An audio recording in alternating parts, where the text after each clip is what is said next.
અરબી સમુદ્રમાં સર્જાયેલા ડિપ્રેશનના કારણે છેલ્લા ઘણા દિવસથી કમોસમી વરસાદે જનજીવન પ્રભાવિત કર્યું છે।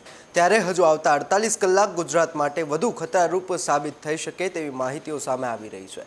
અરબી સમુદ્રમાં જે ડિપ્રેશન સર્જાયું છે તે ઓમાન તરફ ફંટાયું હતું, પરંતુ હવે તે ફરી એક વખત ગુજરાત તરફ આગળ વધી રહ્યું છે અને 1 નવેમ્બરે મોડી સાંજે તે ભાવનગર અને સુરતની વચ્ચે લેન્ડફોલ કરી શકે તેવી શક્યતાઓ રહેલી છે, જેને લઈને આજે પણ મોસમમાં ઘણો ફેરફાર દેખાયો છે। આજે મધ્ય ગુજરાત એટલે કે અમદાવાદ અને ગાંધીનગરના વિસ્તારોમાં વરસાદ વરસી રહ્યો છે।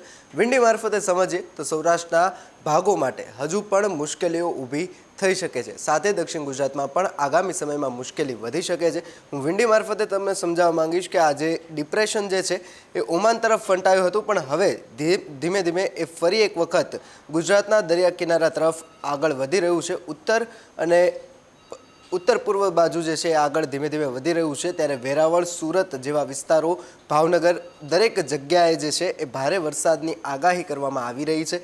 સાથે જ જે છે એ 1 તારીખે સાંજના સમયના આસપાસ, બપોર પછી અને સાંજના સમયના આસપાસ તે છે એ ગુજરાતના ઉના તાલુકા અથવા તો ઉના, વેરાવળ, ભાવનગર અને સુરત તરફ જે છે એ આગળ વધી રહ્યું છે અને ત્યાં લેન્ડફોલ કરી શકે તેવી શક્યતા રહેલી છે। ખેડૂતો માટે હજી પણ આ કમોસમી વરસાદ જે છે એ વધુ મુશ્કેલીઓ લાવી શકે છે।